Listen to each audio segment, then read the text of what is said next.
Welcome. I'm E.G. Marshall. For this group of scouting irregulars who assemble here to explore the mysterious terrain of the imagination.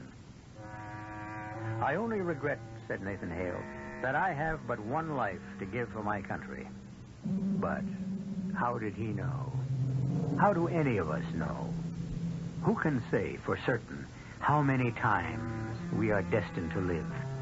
This brief span, this tiny flicker, this feeble shout. Can this be all? For all eternity? There must be more to it. Or is there? Our mystery drama, The Angels of Devil's Mountain, was written especially for the Mystery Theater by Sam Dan and stars Warren Stevens. It is sponsored in part by...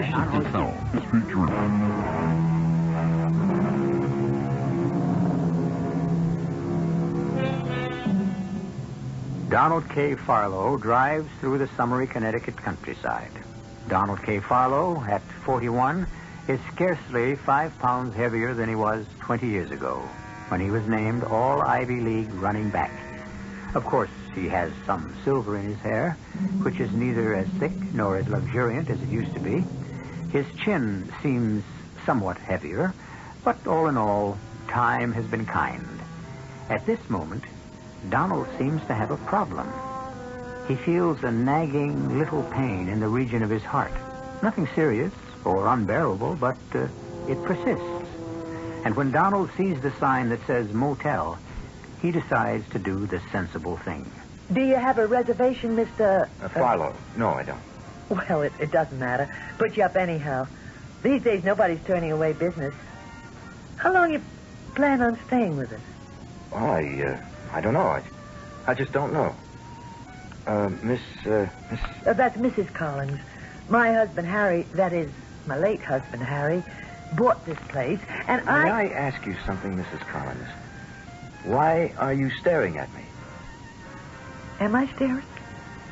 Well, I probably am. The reason I ask is... That's so obvious. Oh, that bad, huh? Well, the minute you walked in through the front door and approached the desk, I was all set to say, hi, how you doing? The way you greet someone you know. Oh, do I look like someone you know? Oh, yes, definitely. Who? Well, I don't know. And yet, your face is so familiar. Well, I've never been in this area before. But could you be someone I might have seen on the TV? Oh, no. I mean, you're not a star or somebody in a commercial or something like that? No, nothing like that. Or a celebrity? Hardly. I've seen you. I know I've seen you. Well, it'll come to me sooner or later. We'll put you in room 124. That's just around to your right. You... Thank you. Are you okay, Miss Farlow? Yes, I'm all right. You look as if something's bothering you. No, I'm fine. Just fine.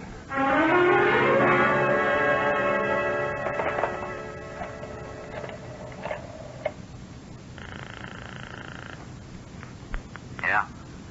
Marvin, you finished at the pool yet?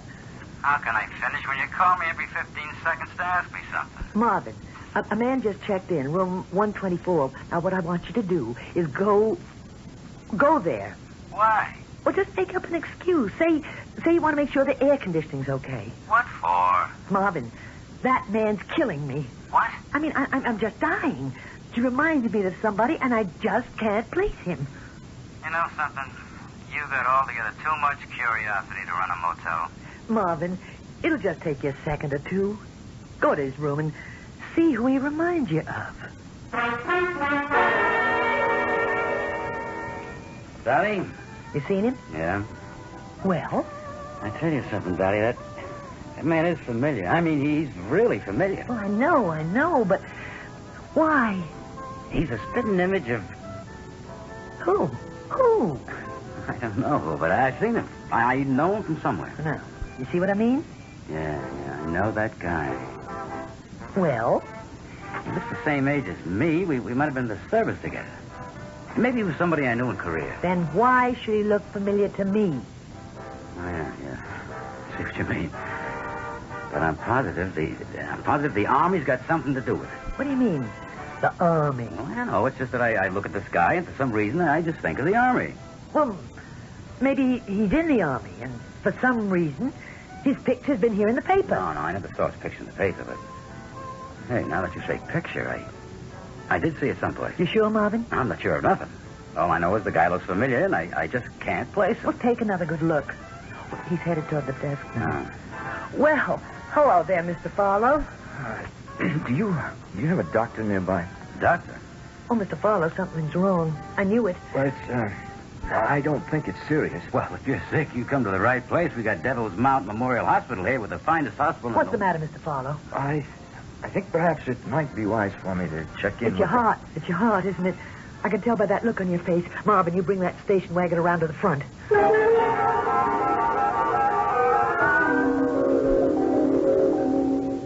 I'm happy to be able to tell you, Mr. Farlow, that we can find nothing, but absolutely nothing out of the way. Your cardiogram is completely normal. That's a relief. Pressure, respiration, heartbeat. We just aren't able to find anything. And yet you have this pain. Yes, Doctor. That's why I stopped here, in this town.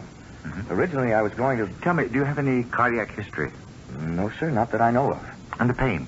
Describe the pain.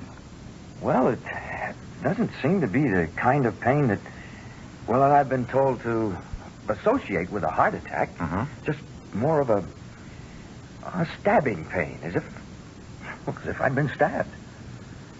Doctor. Yes? Doctor, why are you staring at me? I wasn't aware that I was. Well, you are. Why, you still are. Well... Let me tell you something else. Everybody in this town has been staring at me. Everybody? Yes. Well, what do you mean by everybody? Everybody I've met. First, the lady who runs the motel. Dottie Collins. Yes, and the fellow who seems to be the handyman. He actually knocked on my door on some pretext just to look at me. Are you sure? And then the technician, right here, the one who gave me the cardiogram. She kept staring at me. It must be your imagination. Is it? Do I imagine that you're staring at me now? Mr. Farlow, haven't we met before? I couldn't say so. You look so familiar to me. Well, you don't appear at all familiar to me. I know you from somewhere. Well, this entire town, it seems, knows me from somewhere. But no one can say exactly where. Now, look, I've done nothing that would call me to public attention. Certainly not up here. I'm not a famous person. You've never been up this way before? I've only been in the state of Connecticut twice. And each time was more than 20 years ago. It was when Pennsylvania played Yale at the Bowl. Mm-hmm. Well, was your picture in the local papers at the time? I don't even remember. Now, are you telling me that people would recall a college football game of more than 2 decades ago in the face of a visiting player? No, Mr. Farlow, I'm only trying to create a basis of reality for what seems so mysterious. Well, and that little girl who took my cardiogram, she probably wasn't even born at the time. I know. Well, what's the difference whether or not I remind you of someone? Well, none, really. What does it all have to do with what's wrong with me? Nothing. Except, Mr. Farlow, we can't find anything at all that's wrong with you. Well, then, why do I have this pain in my heart? Your heart is absolutely sound. How can you say that? I have a pain here that increases. It seems to increase in severity. It just keeps getting worse. Look, Dr. Steinberg, you remember the elderly white-haired gentleman who examined you? As did Dr. Higgins and Dr. Summers. We can call in other specialists, but you won't find better men anywhere. And all of them say that you are normal. But something is wrong. I feel it. Why do I have this terrible pain in my heart? Suppose you answer this. Do you need a heart attack? What? I don't believe I heard that. Do I need a heart attack? Why would anyone need a heart attack? It might come in handy. Handy? Handy for what? A man will sometimes find himself in what might be described as an intolerable situation. He cannot face it. He cannot fight it, and yet it will not go away. And so he seeks the haven, the protection of a serious illness. Why do you tell this to me? Mr. Farlow, tell me, are you presently in some sort of intolerable situation? Doctor, I don't see that is any concern of yours. A physician cannot treat an isolated part of his patient. He must consider the health of the entire human being. And I can find no physical basis for your pain. I've never felt it before. I never even knew what it was to be sick. And then yesterday morning, I was driving along the highway. I passed the sign, the one that said, Welcome to Devil's Mountain. I remember because I asked myself, what kind of name is that, Devil's Mountain? And then there was this stab of pain, as if I'd been shot through the heart. And it just won't go away. Well, the only thing I can say for you to do right now is just rest. What is wrong with me, Doctor? I don't know. And what's wrong with all of you in this place? Why do you all stare at me as if I'm someone you know? You don't know me. None of you knows me. Mr. Fowler, could you give me the name of your doctor in Philadelphia? No. But a discussion with a medical man who knows of your... I don't have a doctor in Philadelphia or anywhere else. Well, surely you must have a I've never been sick a day in my life. You must have gone in for checkups. Why? I've always been in top shape. Oh, all right. Once again, I must ask you, Mr. Fowler, are you facing a desperate or even a serious problem? And what if I am? That could very well be what's causing the pain in your chest. Well, my problem is that a company I've devoted my life to building up is now...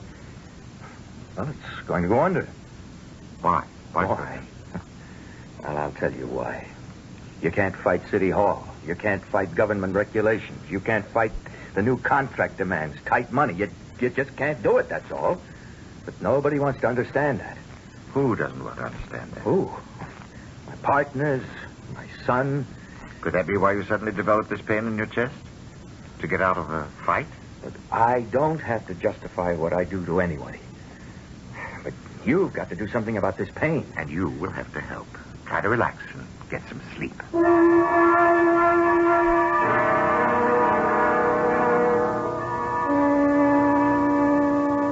Hi there, Doc. Hi. Medical Society lunch is in the Yankee room. Yes. Try the bean soup. I will. Oh, by the by, that fellow we brought over to the hospital yesterday, Yes? he looked familiar to you, too? Yes, he certainly did. I just can't place him. Had me going all day and most of the night. But finally, I knew where I've seen him before. You did? Mm-hmm. You know what gave it away, finally?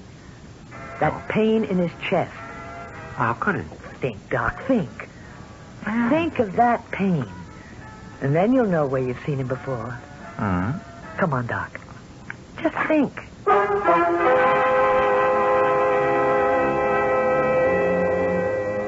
And while the doctor is thinking, we shall just steal away for a few seconds so that you can do some thinking, too. True, you don't have all the facts, but you do have enough to make an educated guess. Meanwhile, be inspired by the following words of wisdom, and before you know it, I shall return with Act 2. You see a face in the crowd. It's the face of no one you ever met, and yet you know that face. But why? Yes, you have seen it before, but where? If only you had a hint, a clue. To the folks in the town of Devil's Mountain, Donald Farlow's is such a face. It's the face of a complete stranger, but why is it so familiar? You say you know where we've all seen Mr. Fowler before, Dottie? Yeah. It finally came to me. Well, tell me. It was the pain in the chest that did it. Funny. All of us have been looking at that face for years. Where? I can't tell you. I'd have to show you. Let's go. That is, if you're curious enough to miss lunch. I'm curious enough to miss your special bean soup, so you better have the goods.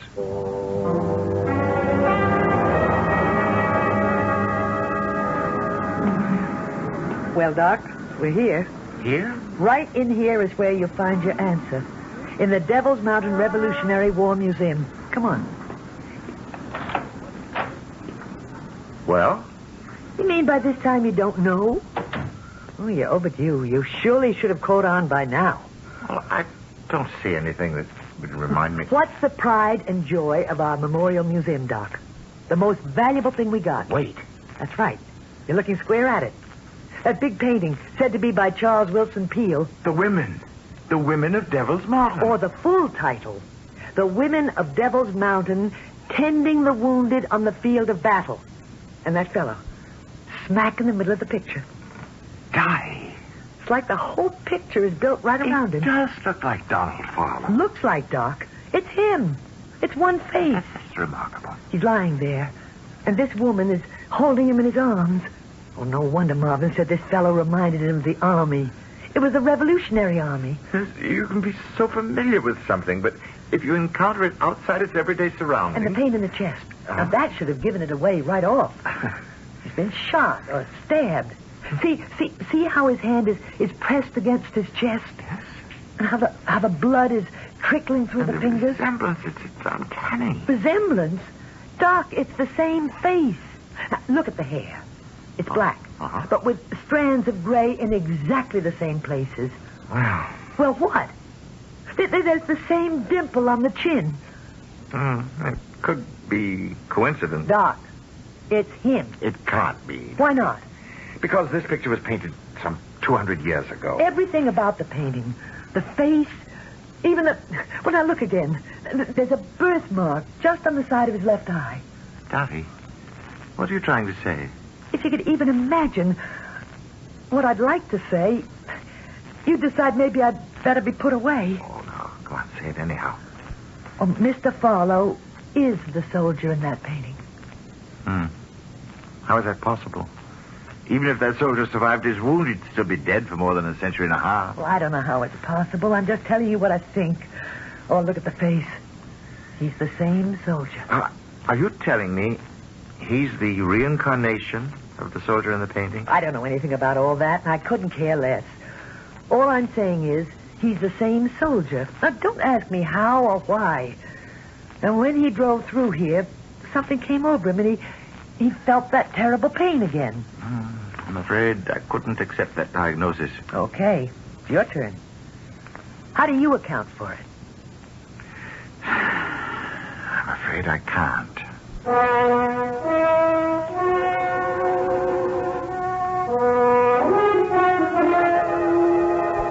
Hello there. Oh, it's Mrs... Dottie Collins. You remember me. I own the motel. Yes.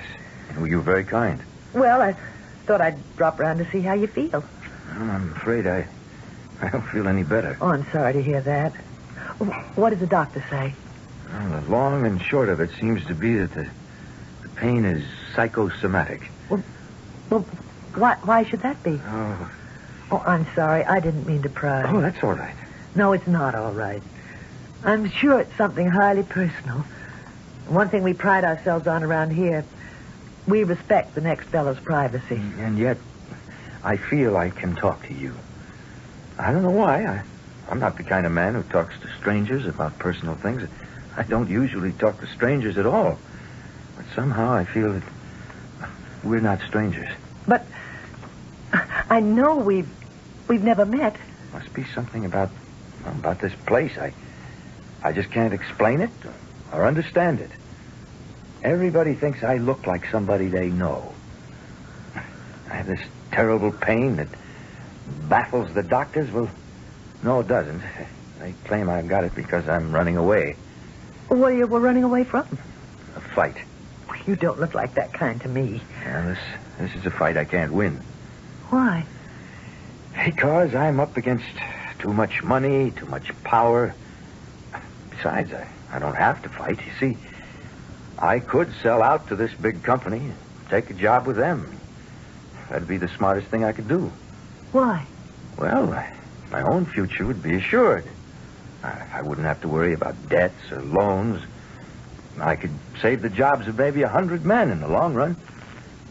Besides, I wouldn't have to work so hard. Well, tell me what's wrong with all that. Well, nothing, really. Except that I could no longer call my soul my own. And that's why you've got this pain?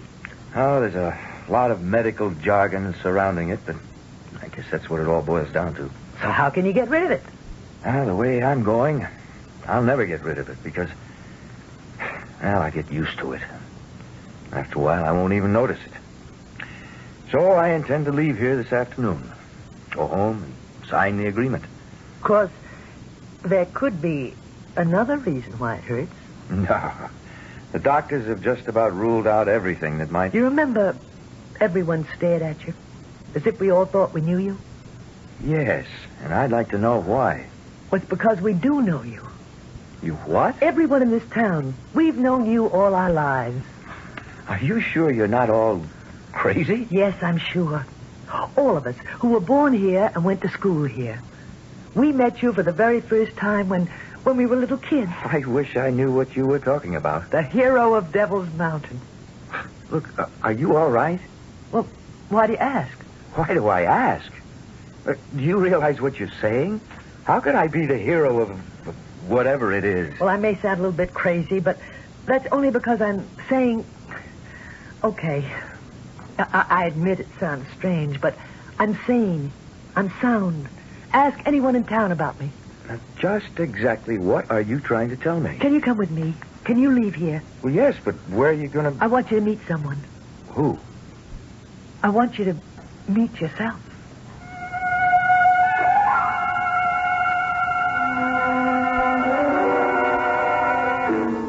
Look at him. And here's my mirror. Now look at yourself. Look at your own face. Now what do you say? Well, it's you.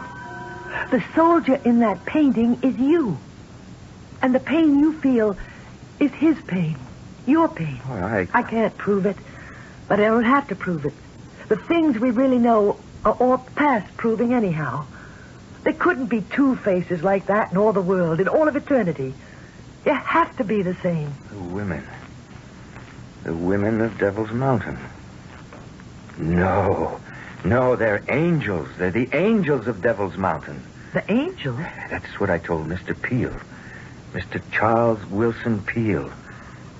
But I suppose he thought angels and devils couldn't go together. Mr. Farlow. Farlow? Who is Mr. Farlow? Oh, maybe you'd better sit down. They're angels. All of them are angels. You see? Yeah. See?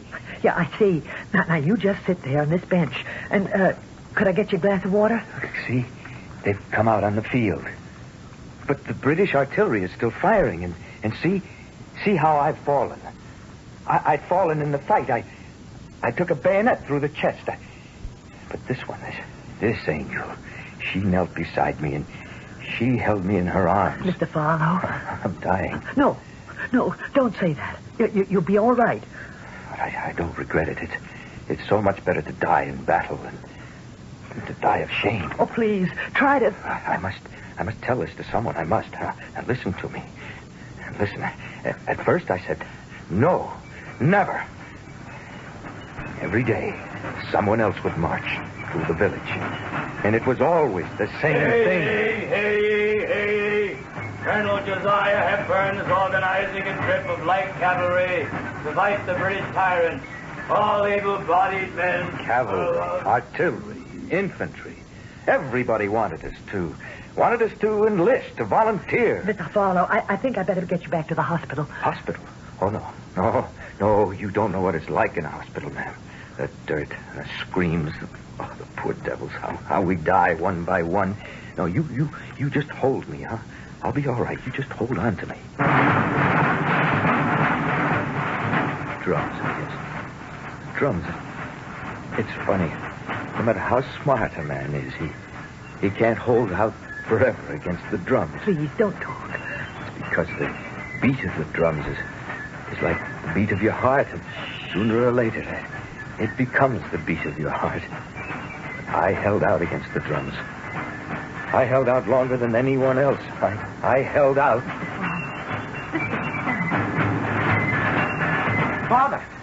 Father.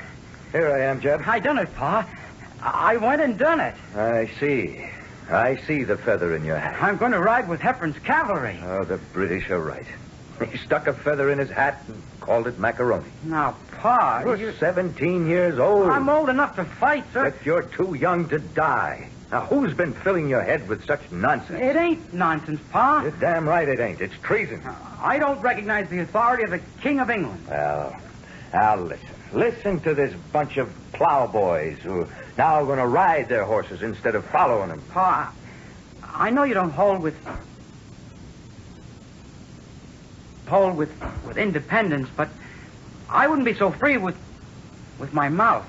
No, Pa, I intend no disrespect. In other words, mouth. That would be smartest. It's just getting so that a man has got to choose. Choose betwixt what? Well, you know, Pa, if you're for the crown, you better make plans to leave. If you're for independence, you better enlist. That's the choice? Yes, sir. You got to choose one or the other. What do you say? What do I say? I say those words William Shakespeare said. I say the truest words ever spoken. A plague on both your houses.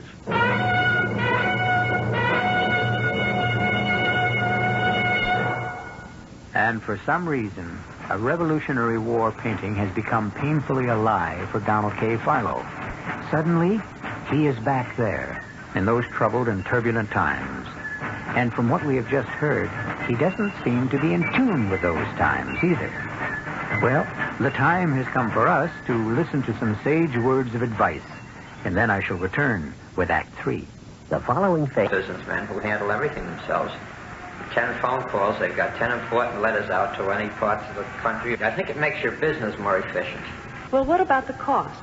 For a few dollars, I can have the mailgram sent and a copy sent to me. The mailgram is definitely a value. It gives me additional time for other work. I've been talking with Harry Odell, one of many small businessmen who have discovered the convenience of mailgram. It's easy to send a mailgram. Just call Western Union's toll-free 800 number anytime, day or night. Mailgram. Impact of a telegram at a fraction of the cost.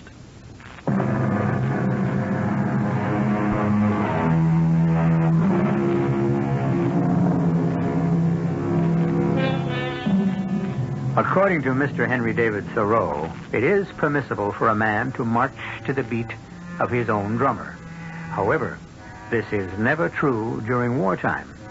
Then everyone must listen to one drummer only, and that is the drummer who sets the beat for the armed forces.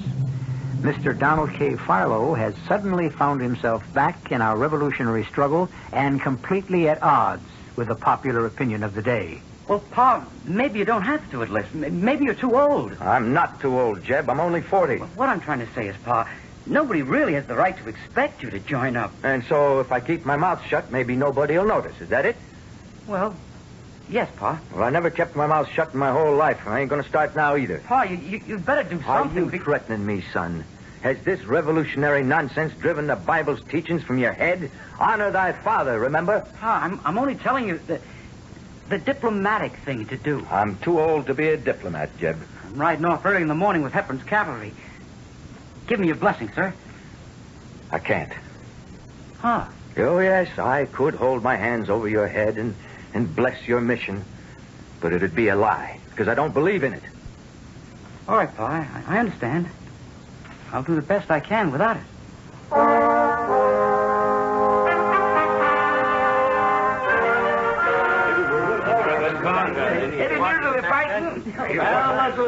Good evening, Mrs. Porter. Good evening, sir. May I have a mug of ale? Well, certainly, sir. Didn't know you served red coats here, Abby.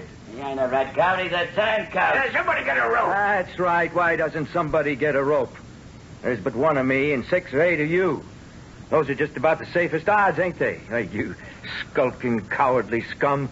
I notice you won't try to hang me one at a time. There ain't going to be no hanging at all. Now, gentlemen, I must ask of all you to behave yourselves. It's my business to dispense hospitality to all who seek it. Here we are neither Yankee nor Tory. Remember the proverb. All men are alike in the sight of God and a tavern keeper. I won't drink with no traitor. Me either. No, I don't. I'm not going to do it. I'm sorry, Mr. Porter. Maybe I shouldn't come in here anymore. Well, why not? I'm driving away your trade. Tavern vagabonds. You don't notice them going off to fight. Not by a long shot. Well, it's not just the town loafers, ma'am. I'm not popular anywhere. No, I guess not. I can't help it. I'm a man who has to speak his mind. Men, I wonder why all of you think it's so important to say what you think. Now look at us women. We never say a word, and we're happier for it. I only ask to be left in peace. Well, I might recommend you try to go spend some time in New York or Philadelphia. You do? Why? Well, because those are Tory cities. The British still hold them.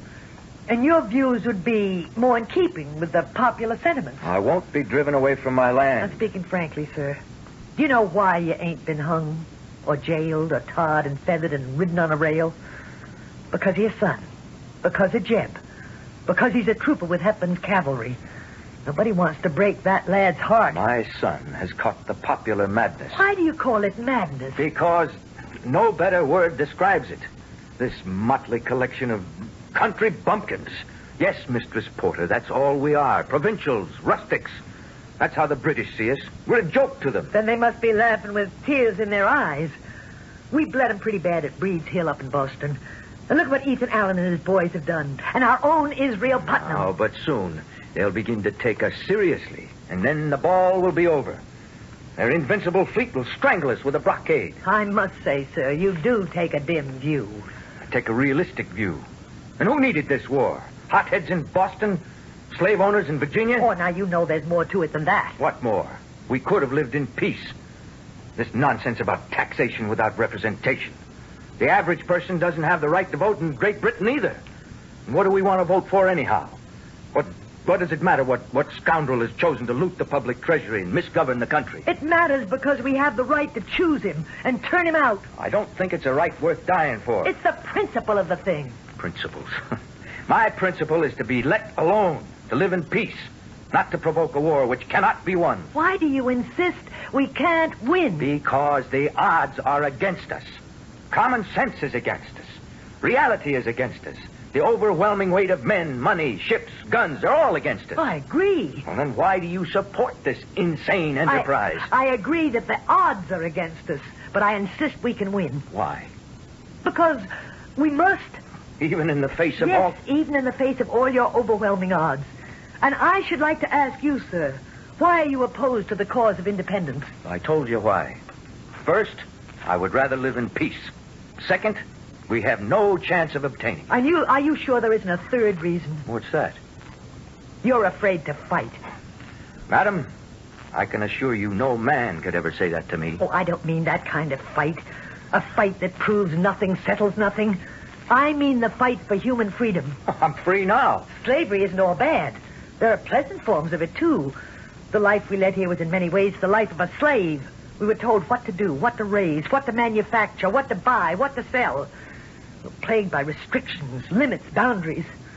Everything was at the pleasure of a king and his tyrannical ministers. I could live with it. Well, it takes all kinds. I guess maybe it does.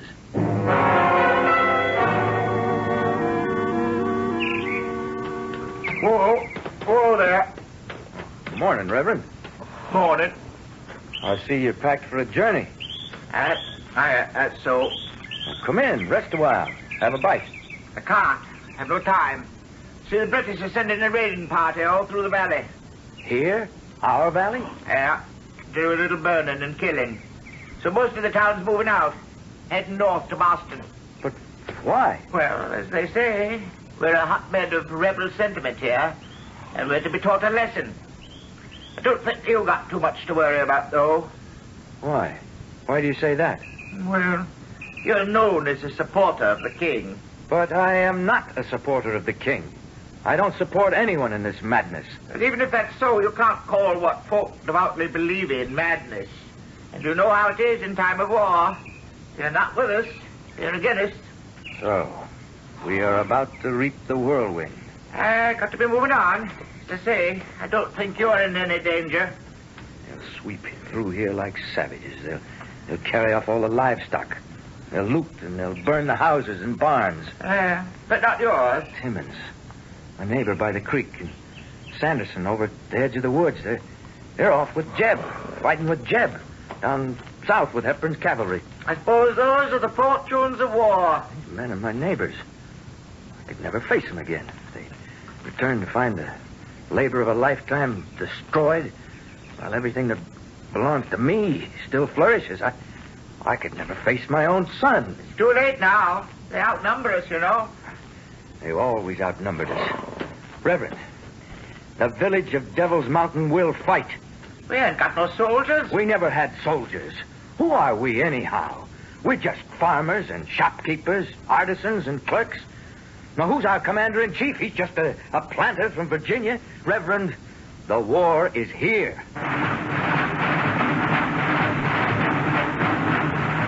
That's right. Well, then run. Run like rats. Leave your homes. and your farms to be gutted, looted, burned to the ground. I intend to march to the South Meadow, take cover at the edge of the woods, and when they come up the road, we can hit them in the flank. We can turn them away. I intend to fight. Now, who's going to follow me? No one, huh? All right, I'll fight alone. Will you let him go on alone? Will you? What kind of men are you? You there with the drums. Strike off a march. I'll go. He's here. No, let's have the lots of men come to bring them out. Come on, let's go. Good.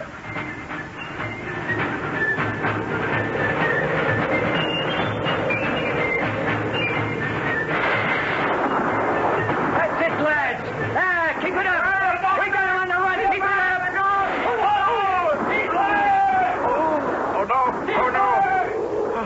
Oh, no. Oh, Parson, Don't try to talk. Oh, one of them turned suddenly. Caught me with his bayonet. Here, Parson. Let me hold him. What are you ladies doing here? There are wounded men, Reverend. But the British may attack again. Reverend, don't let the men disperse. Form them up again. I will. And see that they have enough ammunition. I'll try. Don't try to talk. You'll be all right. I'll try to stop the bleeding. Now, just lie still. Who are you? You know who I am. You must be an angel. It hurts, doesn't it? Oh, it's all right. You must be an angel. What's an angel doing on Devil's Mountain? I'm not afraid to die. You won't die. Better to die this way. The other way, I could have stayed home and I'd have died of shame. You won't die. You'll heal. See?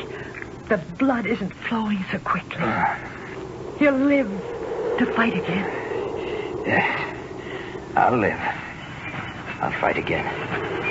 I'll never stop fighting for what belongs to me. I'll fight.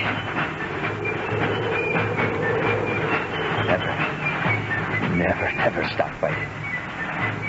Whatever they have lined up against you, never stop fighting. They won't take away my factory. It's mine. It belongs to me. What am I saying? Are you all right, Mr. Farlow? Yes. Yes, I'm all right. Well, you look better. Better than what? Better than you did before. Excuse me, ma'am. What am I doing here? Well, you weren't feeling so good. I wasn't? And you stopped off at the Devil's Mountain Motel. How does it happen I can't remember any of this? Well, you had a bad pain in your heart.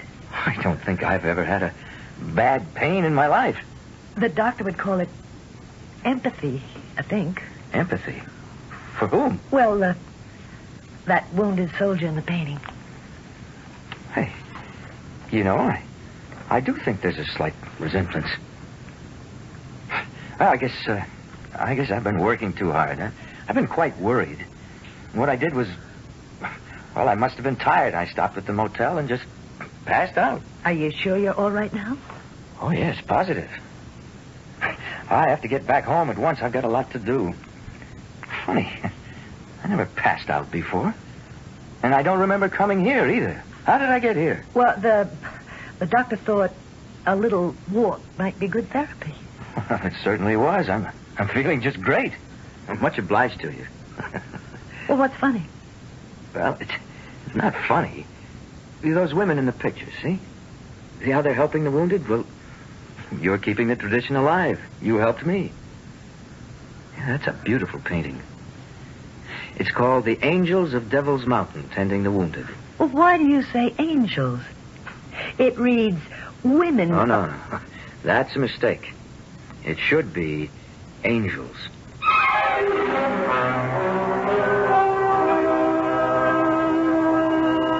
And he ought to know. Did he recover as the Revolutionary soldier and marry Mistress Porter? We don't know. We don't even know if he married Dottie. All we know is the tale we told you. You notice, both ladies were innkeepers. Or were they the same lady? Nothing should stop you from providing a romantic ending if you think you want one. And I shall be back in just a few moments. We're all a little leery of the dark. That's why some lonely night you'll be glad you bought a Delco battery. A Delco quality battery with instant starting power. Delco batteries. Some lonely night, you'll be glad you bought one. SET Automotive Warehouse carries the largest selection of auto parts in the New Jersey area. If you are a jobber or wagon jobber, call Sherry Terstein at 201-567-6270. How long has it been since your car had a tune-up? If it's been too long, it could cost you money. Money for gas now, money for expensive repairs later. Save yourself some money with a tune-up at your Long Island Oldsmobile dealer. The dealer who handles quality AC Delco parts and is known all over the island for service reliability. Drive in soon to your Long Island Oldsmobile Network dealer for a tune-up with AC spark plugs and Delco points and condensers. Your Lion dealer in Rockville Center is John J. Hayes. And in Woodbury, it's Town and Country. Have you ever been to the races? Why not pick out a lovely fall day and give yourself a half-day vacation at beautiful Belmont Park? You don't have to bet to have a wonderful time at the races. You can relax out on the grass under the trees, eat some fried chicken, corn on the cob, or treat yourself to a luscious banana split. All that plus the most exciting sport in the world, thoroughbred horse racing. First race at 1:30 p.m. at beautiful Belmont Park, every day except Tuesday. That word from the New York Racing Association.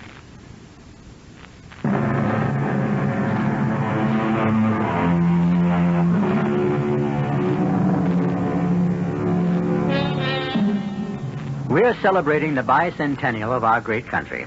And how wonderful it would be if, in addition to donning the clothes and shouting the slogans of our ancestors, we found the heart, the beating heart of their dedication, the soul and the spirit of their devotion. Well, we work a great deal with the spirit on this program, and we can infuse you with it 7 times each week. Our cast included Warren Stevens, Ann Seymour, James McCallion, and Barry Kroger. The entire production was under the direction of Himan Brown. Radio Mystery Theater was sponsored in part by Buick Motor Division and Anheuser-Busch Incorporated, brewers of Budweiser. This is E.G. Marshall inviting you to return to our Mystery Theater for another adventure in the macabre. Until next time, pleasant dreams.